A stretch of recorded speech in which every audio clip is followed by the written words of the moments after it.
Hi Aries, this is your January 2018 horoscope and Happy New Year to everybody, all of you Arians out there. This is for Aries Sun, Moon or Rising sign. Okay, so we start off this new year with an amazing full moon in Cancer, and you've got so much action in your 10th house. You have been very much focused on matters of career and work, or even if you don't work, you know, what it is you do out there in the world. This is where a lot of the focus is at the moment, and it will get more so during the month. But there's a certain, with this full moon, which happens on the 1st or 2nd, depending on where you live, with this full moon in Cancer, which is a very powerful full moon. You know, Cancer is about, it's about the psyche, it's about home, it's about nurturing, it's about family. There's an element of finding the balance between work and family and work and personal life, which is something that I think we're all going to be called to do. But certainly you might feel this more. This full moon in your 4th house speaks to, you know, full moons speak to culminations, and they speak to things coming to fruition to a certain extent. So now this could be in a literal sense. This could be you might be moving, this could be you know, you might be doing some sort of some sort of renovation on the home, or this could be more of an emotional kind of coming together and the end of some sort of drama or saga that's been happening on an emotional level with family, which has perhaps been why you've been concentrating so much on work, because perhaps you haven't known how to deal with what's going on in the home environment. But certainly there's a feeling of something coming to a head. There's likely to be a lot of sensitivity around this time, so you know, it's a really good time to really just nurture yourself and do what it is that brings you comfort. Connect with those that mean the most to you, and understand that there will be probably a lot of touchy and sensitive feelings in the home that might not seem to make sense, but there's a lot of healing being done in terms of your home environment, your family environment, those close to you. And there could be some quite strong emotions that come out at the beginning of this year, but it will all be for the greater good. It will be things that need to be released. It will be things that need to be looked at. We are being asked to, you know, there's a lot of water and earth energy, and it's quite supportive really, because we've got a lot of lovely sextiles happening this month, but we are all on some level being asked to be honest about our emotions and to get in touch with our emotions. So we're all going to be feeling quite sensitive, and for you this is going to be to do with home, family matters, and your most personal and private life. So on the 11th, on the 7th, we've got Mars, which has been in your 8th house. So this is an interesting one as well, you know, before I go on to speak about the aspect. Mars has been in your 8th house, and it's been there with Jupiter. Jupiter recently moved into Scorpio, and this is, you know, you might have been having to delve deep when it comes to your psyche or the psyche of those close to you. This could be to do with the full moon that I was just talking about. You know, maybe you've had to deal with, maybe you've had to dig into family history, maybe you've had to look into perhaps the psychological dynamics of your family, and perhaps that's part of what happened during the full moon at the beginning of this year. Mars in the 8th house, you know, the 8th house is all about, it's subconscious, it's things that are hidden, but it's also shared resources, it's taxes, it's death, it's all the things we don't really want to deal with, it's sex, it's the taboo things. So on some level you have been going deep. On some level you have been sorting through, I feel, sorting through things, and felt driven to kind of get to the truth of maybe what's been going on, perhaps in a family matter. It could though also come out in terms of finances. Maybe you've had to sort through finances, maybe there's been something that was called to your attention, and you know, you had to really kind of get to the bottom of joint finances, and maybe there's been some sort of struggle going on there. But on the 7th, Mars makes a conjunction to Jupiter in the 8th house of yours, which could be quite a powerful day for you. Jupiter is a benefactor. Jupiter is about expansion. Jupiter is it's the higher mind, and it brings blessings. It's known as a very fortunate planet.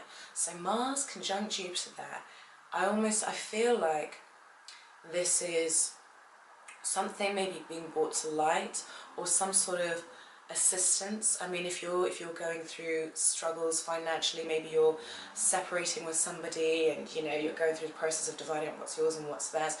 This Jupiter rules justice, you know, so this could be justice being ruled in your favor. This could be on another level, you know, if it's been more about the psychological aspect of things, this could be being able to see things from a higher perspective and actually seeing the wisdom in what it is you've been through, and seeing the wisdom in perhaps and the blessing perhaps in certain things that at first felt heavy and negative and almost like they were trapping you, because you know the 8th house can rule addictions, you know, and things that we would find it difficult to let go of, things that are very buried. So Jupiter coming in here and making that conjunction to Mars, it's almost as if there's this drive. I imagine this kind of explosion, and almost an explosion of understanding, not just on an intellectual level but also on a very physical level as well. And it's almost as if something has the opportunity to just go, ah, right, and some sort of breakthrough could be made in terms of, you know, in terms of perhaps psychological issues, in terms of issues to do with shared resources, or even sex, and anything that's kind of, anything you feel certain bondage to or maybe insecure about. There could be some sort of breakthrough that really helps you understand better.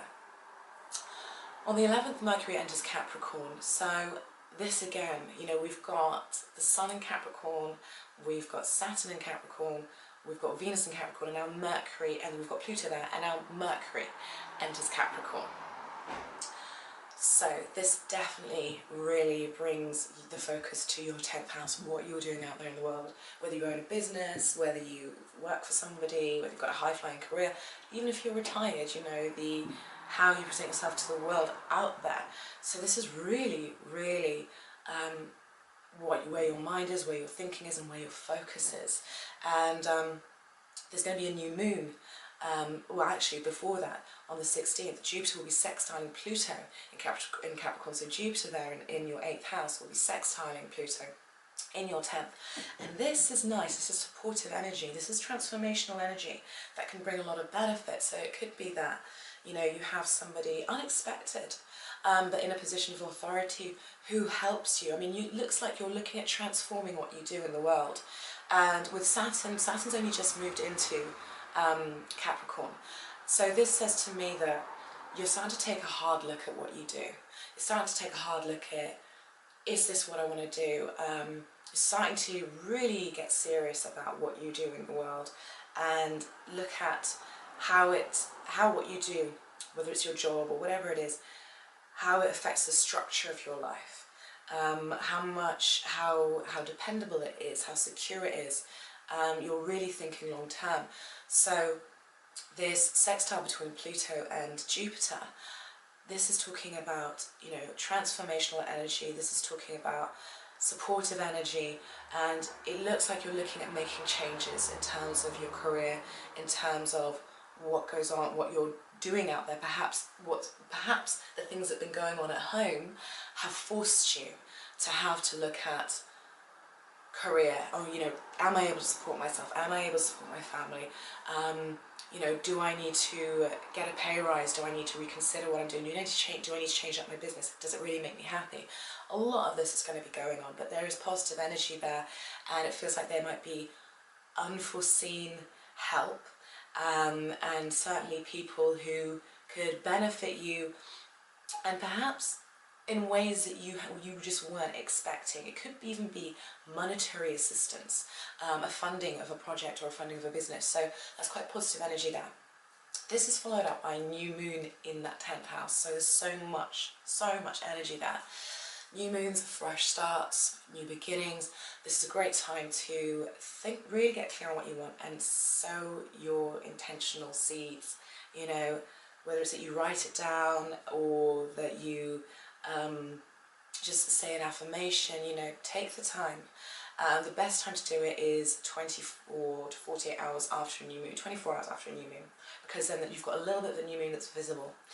And so sow that seed and think about what it is you want. You know, this is fresh energy entering that 10th house. You're being asked to get real about what it is you're doing in the world. Do you love it? Does it support you? Is it viable in terms of, you know, your long range plans? You're being asked to really look at this, and there's new fresh energy here which is really supportive. So on the 20th then, the sun goes into Aquarius. So this is the sun, you know, is representation of you. Mars is also a representation of you, because of course it rules Aries, but the sun represents us, essentially, and the kind of the outer us and where we put our energy. So it moves into Aquarius, into the 11th house. So now where you've been perhaps focusing on work and how can I change what I do in the world so that it fits better, so that I know I've got, you know, a 5-year plan that's realistic or a 10-year plan that's realistic. Now you're looking to get support for that.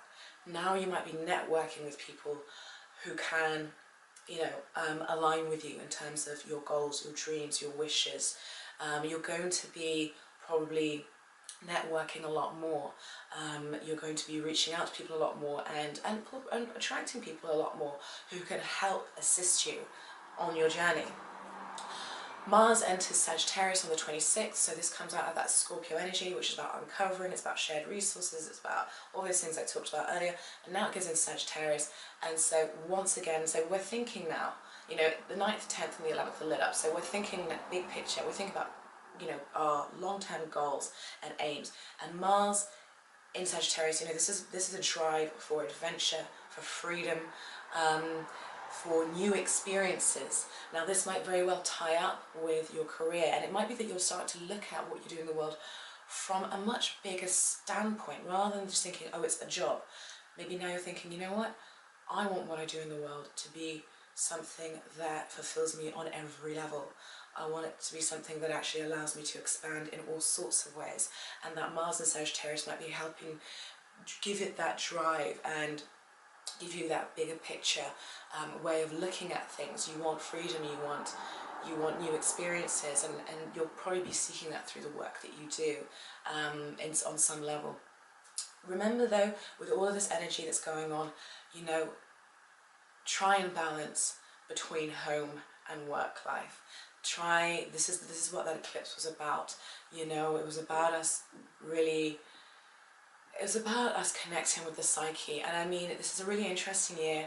You know, we are in the period of the divine feminine, awakening to her fullest potential. And to have a full moon in Cancer right at the beginning of the year really speaks to me of divine feminine energy. So don't forget to nurture yourself.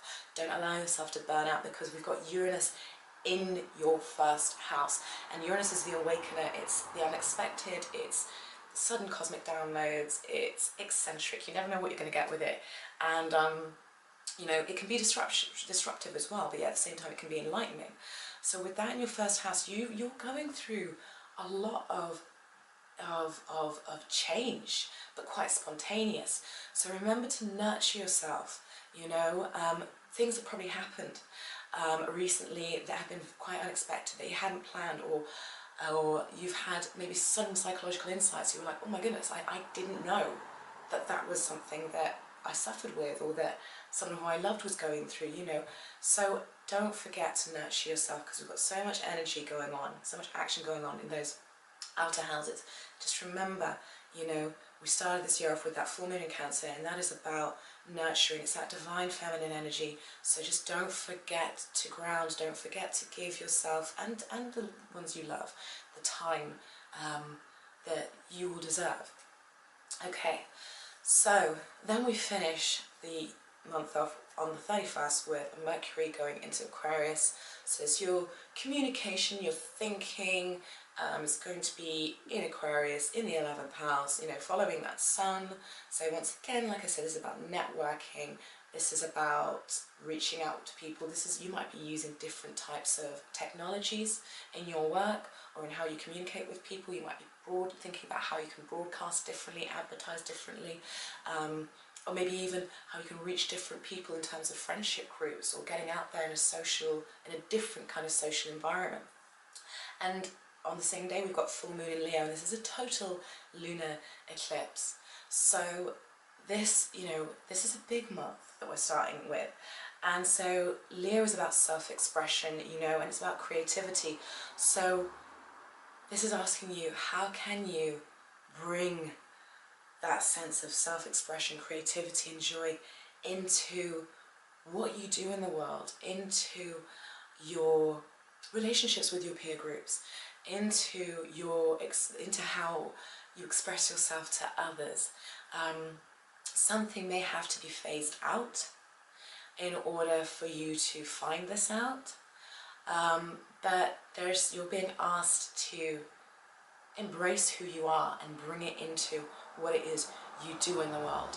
So it's quite a powerful month for all of us, and it's really an exciting month, and I think an amazing way to start 2018. You know, we're also in the Master number 11 year. You know, some people calling it 2, I'm seeing it as 11. I feel like it's an 11. You know, so this is